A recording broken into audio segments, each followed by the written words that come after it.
क्या आपने कभी सोचा है, कुछ घरों में कम पैसा होने के बाद भी हमेशा खुशियां रहती हैं, जबकि कुछ घरों में सब कुछ होने के बावजूद रोज तनाव और अशांति रहती है। आखिर ऐसा क्यों? आज मैं आपको सनातन परंपरा से जुड़े 7 ऐसे दिव्य नियम बताऊंगा, जिन्हें अपनाने से आपके घर का वातावरण सकारात्मक और शांत बन सकता है। लेकिन 7वां नियम सबसे महत्वपूर्ण है, इसलिए वीडियो अंत तक जरूर देखें। जय श्री राम दोस्तों, स्वागत है हमारे अपने गौतम भक्ति स्टूडियो चैनल में। यदि आप सनातन धर्म और आध्यात्मिक ज्ञान से जुड़े वीडियो पसंद करते हैं तो चैनल को सब्सक्राइब करें और वीडियो को लाइक करें। अब आइए शुरू करते हैं। सुबह उठते ही भगवान का स्मरण। हमारे दिन की शुरुआत जैसी होती है, वैसा ही हमारे मन का भाव पूरे दिन बना रह सकता है। सुबह आँख खुलते ही सबसे पहले अपने इष्ट देव का स्मरण करें और मन ही मन प्रार्थना करें, हे प्रभु, आज का दिन सद्बुद्धि, सेवा और शुभ कर्मों में बीते। इसके बाद कुछ क्षण शांत बैठकर गहरी सांस लें और सकारात्मकता विचारों के साथ दिन की शुरुआत करें। घर में रोज दीपक जलाएं। सनातन परंपरा में दीपक केवल प्रकाश का प्रतीक नहीं, बल्कि ज्ञान, आशा और सकारात्मकता का प्रतीक माना गया है। सुबह या शाम पूजा के समय श्रद्धा से दीपक जलाएं। यह केवल एक धार्मिक परंपरा नहीं, बल्कि परिवार को कुछ क्षण एक साथ ईश्वर का स्मरण करने का अवसर भी देता है। जब पूरा परिवार मिलकर आरती करता है तो घर में प्रेम और अपनापन बढ़ता है। घर में मधुर वाणी का वातावरण बनाएं। धर्म ग्रंथों में बार बार बताया गया है कि वाणी में बहुत शक्ति होती है। एक कठोर शब्द वर्षों का रिश्ता तोड़ सकता है, जबकि एक मीठा शब्द किसी का दुख हल्का कर सकता है। यदि घर में रोज ऊंची आवाज, क्रोध और कटु वचन हो तो मन अशांत हो जाता है। लेकिन यदि परिवार के सदस्य एक दूसरे से सम्मान और प्रेम से बात करें तो घर का वातावरण अपने आप बदलने लगता है। याद रखिए, जहाँ प्रेम और सम्मान होता है, वहाँ ईश्वर का स्मरण भी सहज हो जाता है। आज से एक संकल्प लें कि क्रोध आने पर तुरंत प्रतिक्रिया नहीं देंगे। पहले कुछ पल रुकेंगे, फिर शांत होकर बात करेंगे। भोजन से पहले ईश्वर का धन्यवाद करें। अक्सर हम भोजन तो कर लेते हैं, लेकिन यह भूल जाते हैं कि यह अन्न कितने लोगों की मेहनत और प्रकृति की कृपा से हमारी थाली तक पहुंचता है। भोजन शुरू करने से पहले केवल 10 सेकंड रुकिए और मन ही मन कहिए, हे प्रभु, इस अन्न के लिए आपका धन्यवाद। हमें ऐसा जीवन दीजिए कि हम किसी भूखे की भी सहायता कर सकें। कृतज्ञता का यह छोटा सा भाव मन में विनम्रता और संतोष पैदा करता है। रोज कम से कम एक अच्छा काम करें। भक्ति केवल मंदिर जाकर पूजा करने का नाम नहीं है।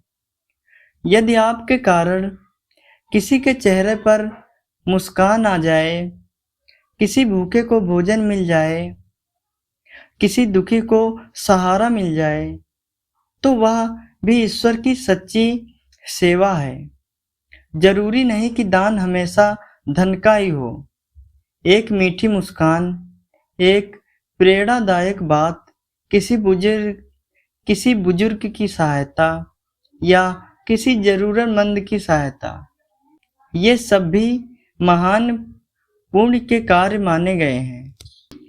घर में रोज दीपक जलाएं। सनातन परंपरा में दीपक केवल प्रकाश का प्रतीक नहीं, बल्कि ज्ञान, आशा और सकारात्मकता का प्रतीक माना गया है। सुबह या शाम पूजा के समय श्रद्धा से दीपक जलाएं। यह केवल एक धार्मिक परंपरा नहीं, बल्कि परिवार को कुछ क्षण एक साथ ईश्वर का स्मरण करने का अवसर भी देता है। जब पूरा परिवार मिलकर आरती करता है तो घर में प्रेम और अपनापन बढ़ता है। घर में मधुर वाणी का वातावरण बनाएं। धर्म ग्रंथों में बार बार बताया गया है कि वाणी में बहुत शक्ति होती है। एक कठोर शब्द वर्षों का रिश्ता तोड़ सकता है, जबकि एक मीठा शब्द किसी का दुख हल्का कर सकता है। यदि घर में रोज ऊंची आवाज, क्रोध और कटु वचन हो तो मन अशांत हो जाता है। लेकिन यदि परिवार के सदस्य एक दूसरे से सम्मान और प्रेम से बात करें तो घर का वातावरण अपने आप बदलने लगता है। याद रखिए, जहाँ प्रेम और सम्मान होता है, वहाँ ईश्वर का स्मरण भी सहज हो जाता है। आज से एक संकल्प लें कि क्रोध आने पर तुरंत प्रतिक्रिया नहीं देंगे। पहले कुछ पल रुकेंगे, फिर शांत होकर बात करेंगे। भोजन से पहले ईश्वर का धन्यवाद करें। अक्सर हम भोजन तो कर लेते हैं, लेकिन यह भूल जाते हैं कि यह अन्न कितने लोगों की मेहनत और प्रकृति की कृपा से हमारी थाली तक पहुंचता है। भोजन शुरू करने से पहले केवल 10 सेकंड रुकिए और मन ही मन कहिए, हे प्रभु, इस अन्न के लिए आपका धन्यवाद। हमें ऐसा जीवन दीजिए कि हम किसी भूखे की भी सहायता कर सकें। कृतज्ञता का यह छोटा सा भाव मन में विनम्रता और संतोष पैदा कर सकता है। विनम्रता और संतोष पैदा करता है। रोज कम से कम एक अच्छा काम करें। भक्ति केवल मंदिर जाकर पूजा करने का नाम नहीं है।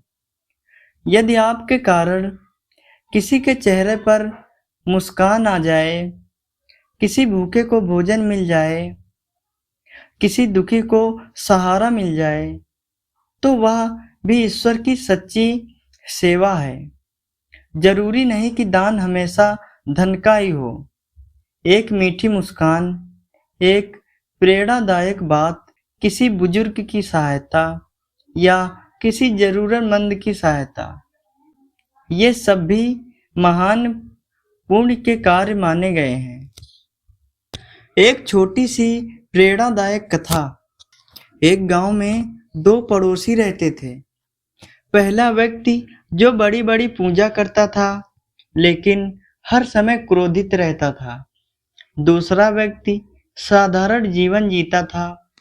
सुबह भगवान का स्मरण करता, माता पिता का सम्मान करता और रोज किसी न किसी की मदद करता।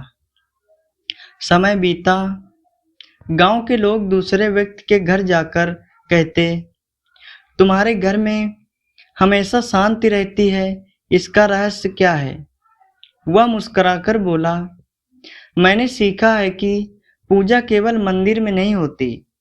पूजा तो हर उस कर्म में होती है जिससे किसी का भला हो। यही बात हमें भी याद रखनी चाहिए। ईश्वर केवल हमारे शब्द नहीं, बल्कि हमारे कर्म भी देखते हैं। प्रतिदिन कुछ समय नाम जप और ध्यान करें। हमारा मन दिन भर अनेक विचारों में उलझा रहता है। कभी काम की चिंता, कभी भविष्य की फिक्र, तो कभी बीते हुए समय का बोझ। लेकिन जब हम कुछ मिनट भगवान के नाम का जाप करते हैं तो मन धीरे धीरे शांत होने लगता है। आप किसी भी इष्ट देव का नाम श्रद्धा से ले सकते हैं। ओम नमः शिवाय, श्री राम, जय जय राम, हरे कृष्ण हरे कृष्ण। सोने से पहले पूरे दिन का आत्मचिंतन करें। अब बात करते हैं उस अंतिम आदत की जो सबसे महत्वपूर्ण है। रात को सोने से पहले केवल 2 मिनट अपने आप से 3 प्रश्न पूछिए। पहला, क्या आज मैंने किसी का दिल दुखाया? दूसरा, क्या आज मैंने किसी की मदद की? और तीसरा, क्या आज मैं कल से बेहतर इंसान बना? अगर किसी से गलती हुई हो तो मन ही मन भगवान से क्षमा मांगिए और संकल्प लीजिए कि कल वही गलती दोबारा नहीं करेंगे। यही आत्मचिंतन धीरे धीरे हमारे जीवन को बदल देता है। प्रिय भक्तों, हम अक्सर सोचते हैं कि जीवन बदलने के लिए कोई बड़ा चमत्कार होना चाहिए, लेकिन सच यह है कि जीवन बड़े चमत्कारों से नहीं बल्कि रोज की छोटी छोटी अच्छी आदतों से बदलता है। जब घर में भगवान का स्मरण होगा, जब परिवार में प्रेम होगा, जब वाणी में मधुरता होगी, जब सेवा और करुणा होगी, तब वही घर एक छोटे से मंदिर जैसा बन जाएगा। याद रखिए, भगवान को सबसे अधिक प्रिय महंगे चढ़ावे नहीं बल्कि सच्चा मन, अच्छे कर्म और निर्मल हृदय होते हैं। यदि आज की इस वीडियो से आपको थोड़ी सी प्रेरणा मिली हो तो आज से इन 7 आदतों में से कम एक आदत अपने जीवन में जरूर अपनाएं। हो सकता है शुरुआत छोटी हो, लेकिन वही छोटी शुरुआत एक दिन आपके पूरे जीवन की दिशा बदल दे। अगर आपको यह वीडियो पसंद आया हो तो इसे अपने परिवार और मित्रों के साथ अवश्य साझा करें ताकि यह प्रेरणा अधिक से अधिक लोगों तक पहुंचे। वीडियो को लाइक करें और हमारे चैनल को सब्सक्राइब करें, क्योंकि यहाँ आपको रोज ऐसी ही प्रेरणादायक भक्ति कथाएं, सनातन धर्म का ज्ञान और जीवन बदल देने वाले आध्यात्मिक संदेश मिलते रहेंगे। अंत में कमेंट में केवल एक बार श्रद्धा से लिखिए, जय श्री राम। इसी प्रार्थना के साथ कि भगवान आपके घर में सुख, शांति और समृद्धि बनाए रखें। धन्यवाद। जय श्री राम।